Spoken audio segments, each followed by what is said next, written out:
卵みたいな頭してる。倒れた。死んでたのこの子。見て、ここに肉がついてきたね。マッチョカンガルーだ。マッチョカンガルー。マッチョカンガルー。マッチョなんだ。いい？マッチョなんだ。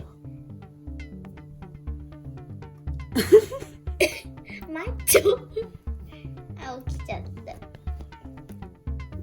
なんかゴミついてるし。眠いの？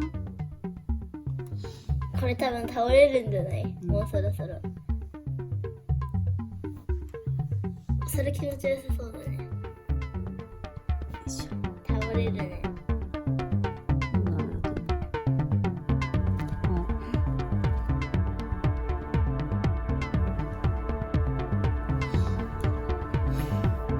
犬ってここら辺が気持ちいいのかな？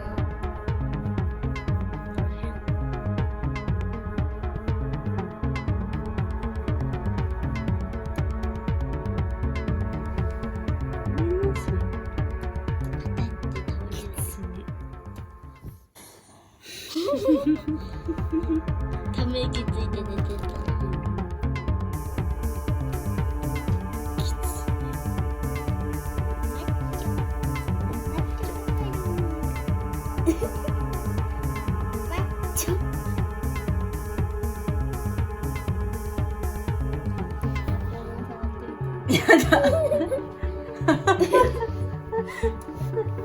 ママのせいで起きた。